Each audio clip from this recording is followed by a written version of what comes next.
Hello, everyone. Lawrence Fleming here again. Well, today is the actual Feast of Trumpets Day. So what does that mean? When are we going? Are we leaving now? Well, technically, all Jewish days start at the evening in the sunset. So the official time is not until evening time. And is it evening time where I'm at, or is it talking about in Jerusalem? That's a good question, but that's why they have 2 days. The actual Feast of Trumpet is 1 day, but they extended it to 2 because people around the world, as they were scattered, didn't want to miss out, so they added a 2nd day. And what does the Feast of Trumpets mean to us? Is our rapture tonight or tomorrow? Well, I'm going to try to answer a little bit of that, but I'm not going to give you a definite yet. So stay with me. Now, if you're a Christian, you're going to enjoy this time because it's exciting. We're about to be with the Lord. If you're not a Christian, why not?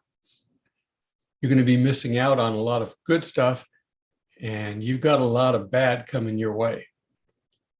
So you need to accept the free gift of salvation from Christ today. So let's get started here. But before I do, just a reminder that, if you like this, click like, subscribe to this channel if you want to see more, and of course, hit the bell icon, and when I release a new video. If you do this for me, it can really help this channel out, and it helps YouTube know how to place it. I can't do as much as I like to do until I get to 1,000 subscribers. That's YouTube's minimum. So I can't do a live broadcast or any of the other things I'd like to do. So please subscribe and help this channel out. I don't ask for donations, just prayers. So let's go ahead and get started.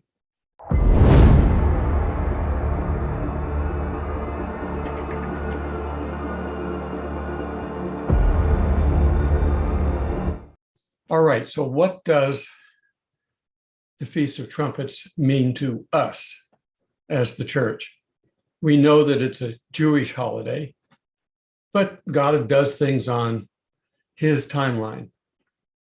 Now, we've already fulfilled the spring feasts. Jesus did that. Is he going to continue on now and fill these feasts? Are we going to be raptured on this particular feast? I don't know. I really can't tell you for sure, but I've got watching friends that tell me yes, and I have watching friends that tell me not yet, but close. So either way, it's good news. But let's look a little bit about why a trumpet. So turn with me to Leviticus 23:23. Then the Lord spoke to Moses, saying, "Speak to the children of Israel, saying, in the 7th month, on the 1st day of the month, you shall have a Sabbath rest, a memorial blowing of trumpets, a holy convocation. You shall do no customary work on it, and you shall offer an offering made of fire to the Lord." Okay, so there's our Feast of Trumpets, essentially. And it's just basically getting everybody's attention. We're entering into the holy times for the fall, which we have the Yom Kippur and Day of Atonement, all the holy times that are coming up. And this kind of wakes everybody up to let everybody know that this is the time. So are we being woken up here to know of the Lord's coming? Well, let's look and see what else trumpets can do. Turn with me to Exodus 19:16. Then it came to pass on the 3rd day in the morning, there were thunderings and lightnings and a thick cloud on the mountain, and the sound of the trumpet was very loud, so that all the people who were in camp trembled. Got their attention. God likes to have your attention when he's talking to you or doing something. Numbers 10:2. Make 2 silver trumpets for yourself. You shall make them of hammered work, and you shall use them for calling the congregation and for directing the movements of the camps. This would have been when they were wandering in the wilderness. They were told to be ready to pick up camp and move at a moment's notice. And they had the fire and the smoke to guide them. but they had to be ready. And the trumpets were a way to get everybody's attention. They didn't have cell phones back then. So are our cell phones going to go off when it's time to get us? I don't know, but he could if he wanted to. So anyhow, as we wait, this may be a rapture moment coming up today or tomorrow, or it just may be to alert us that it's coming up on Tabernacles, which is end of this month or a couple of weeks, I guess, from now. It's not too far. So whatever it is, I have to look at the dates on it. I think it's maybe October 16th, 17th, because we're on a new calendar and not the original one that the Jews were using this year. We've already passed all these holidays according to their calendar. But since they're a month off, I'd have to look and see what time it is this month.